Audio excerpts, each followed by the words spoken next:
Hello and welcome to the second video of counting the cost of a terminal illness. In this video, it's going to be more of a helping video, as I'm going to be explaining the process I use for making kombucha for digestive health.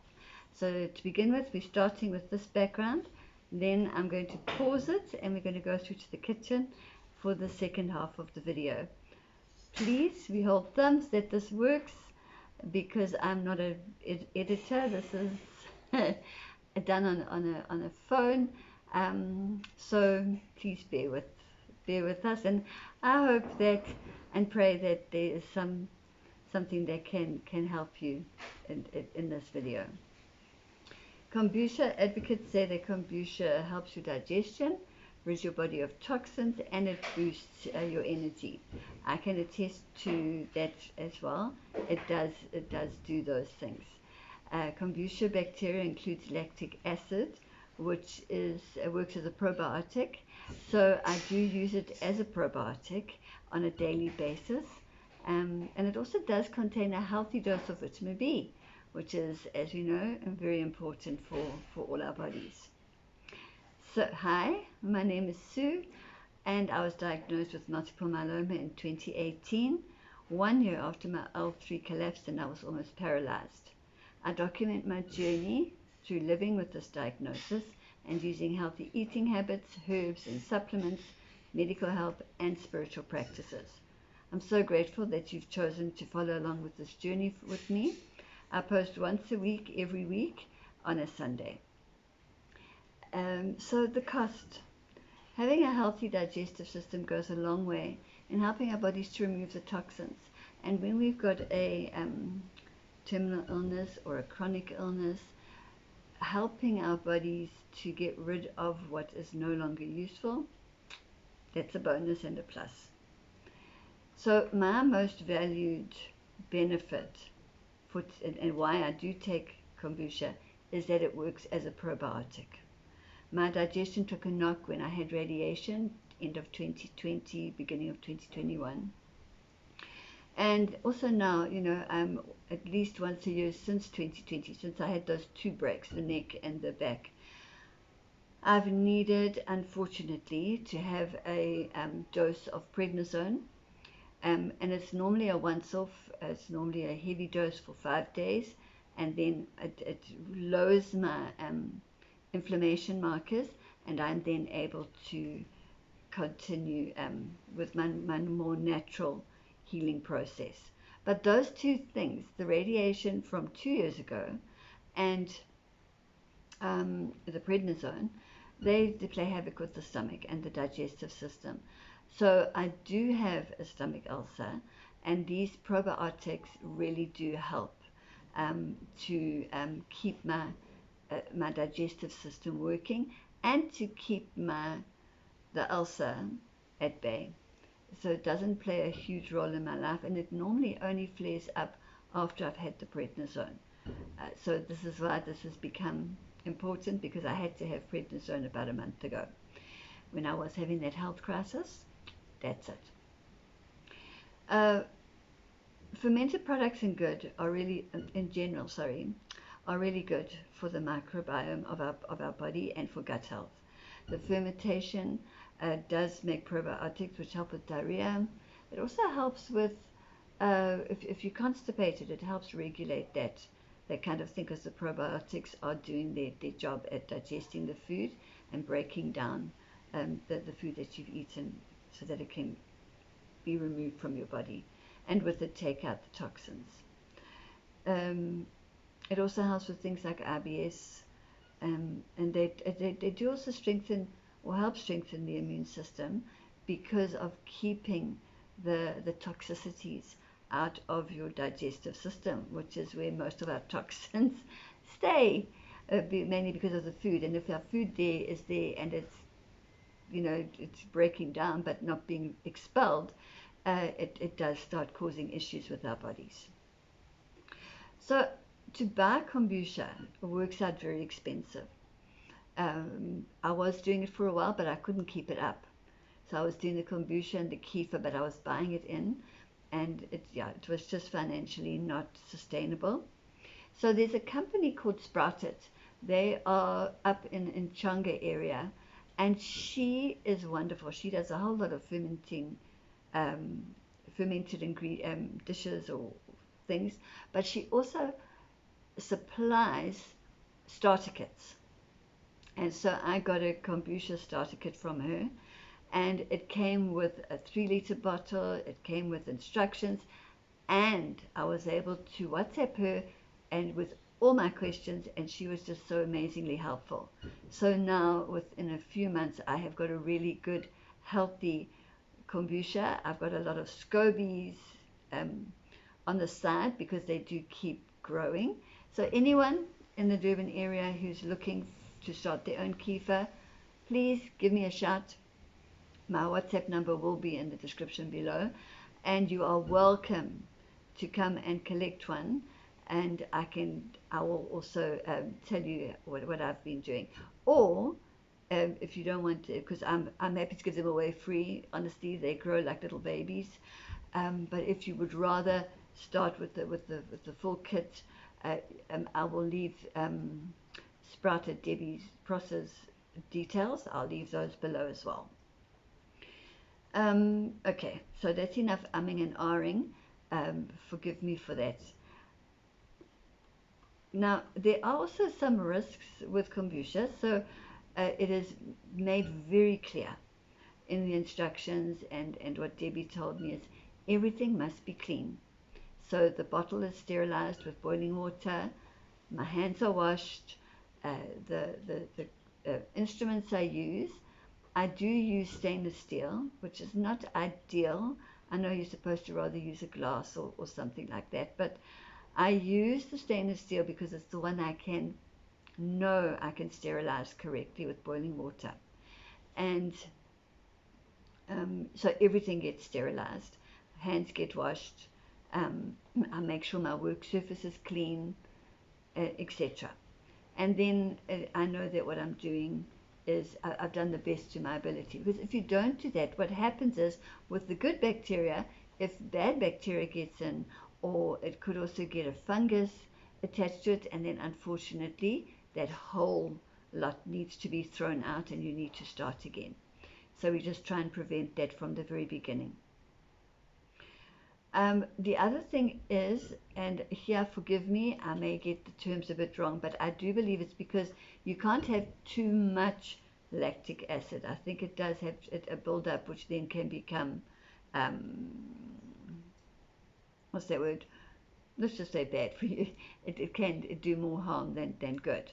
So because of that, I prefer just to have 1/2 glass once a day.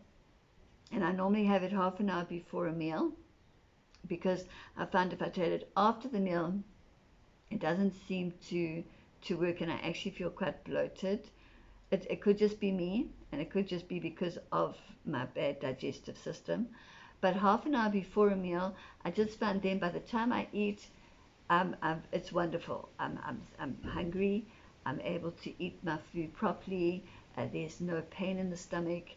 So I love it. So I either have it just before lunch or just before dinner. So that's just something I would suggest. It's delicious.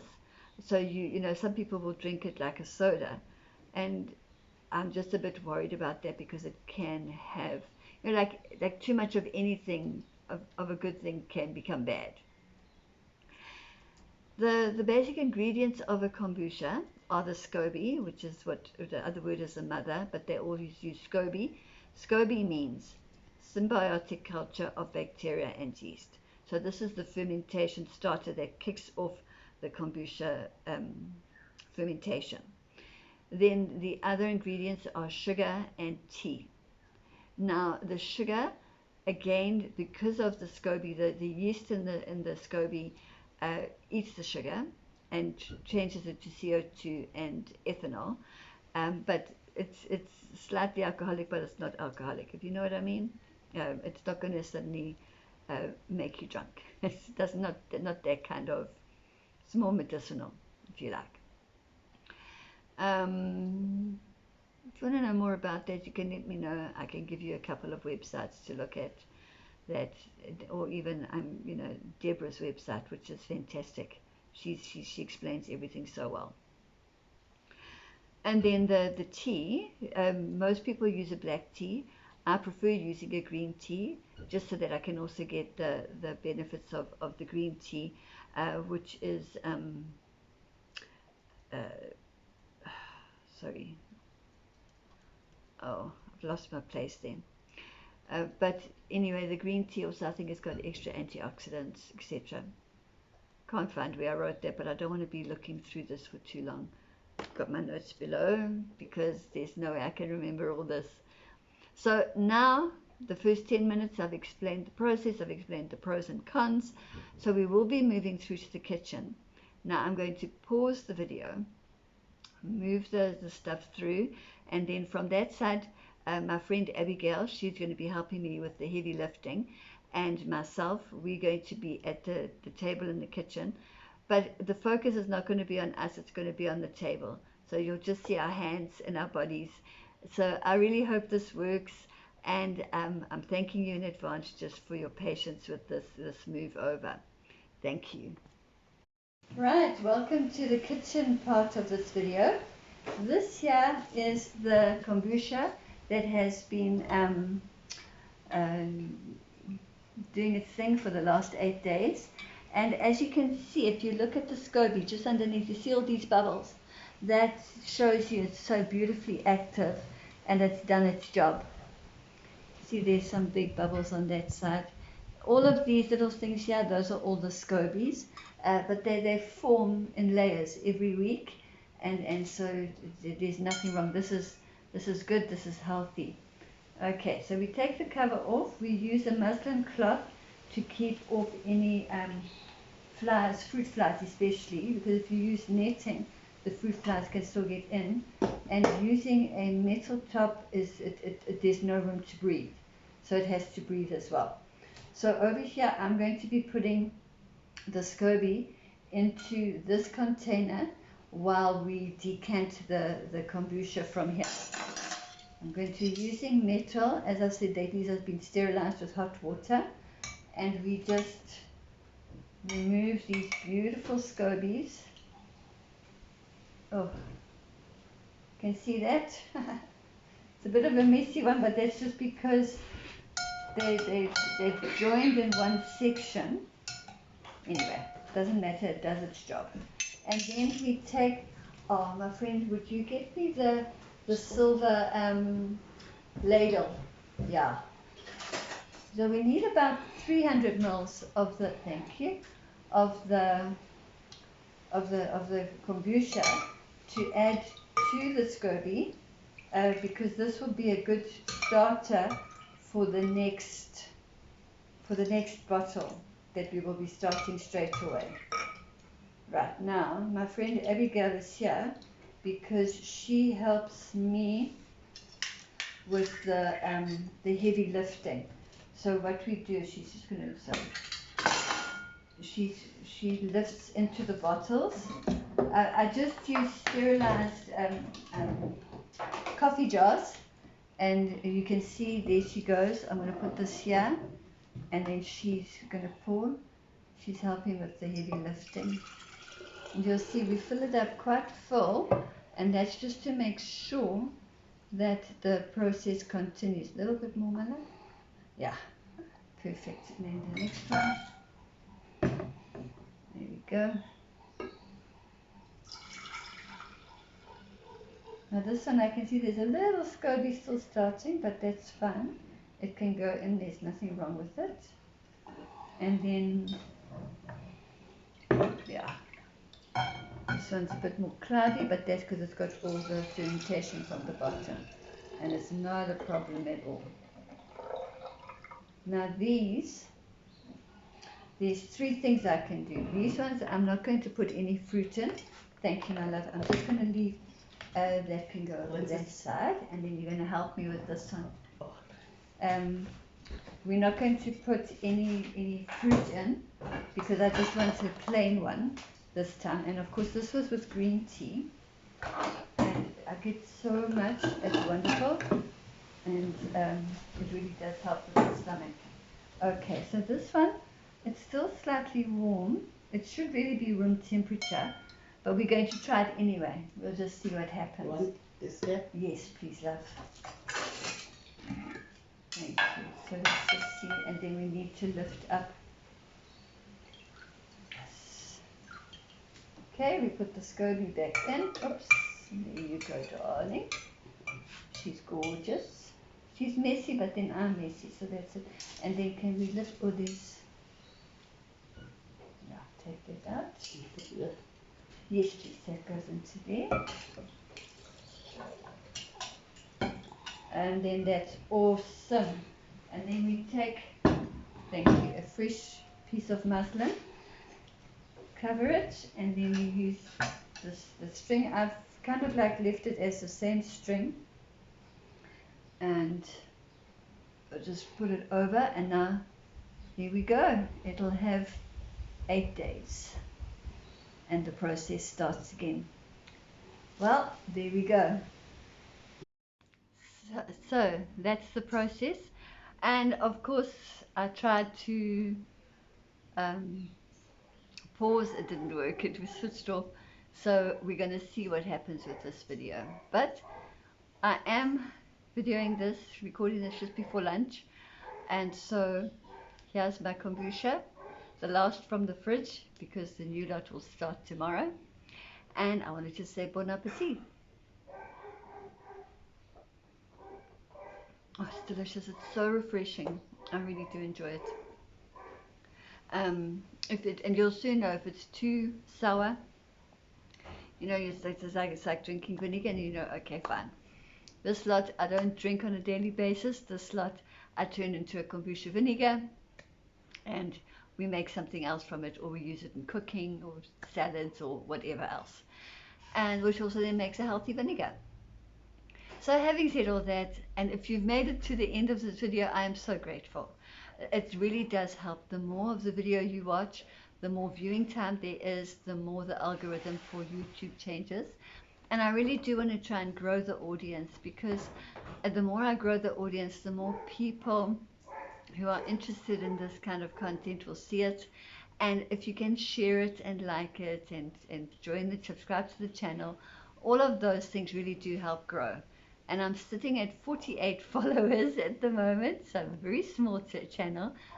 But they have told me that if I get over 50, I'm then allowed to do live videos. And that will be quite nice, because then I'll be able to get people in talking about different kinds of health issues and how they deal with things like pain, inflammation, especially those friends of mine who do a combination of natural as well as whatever else they've added to it.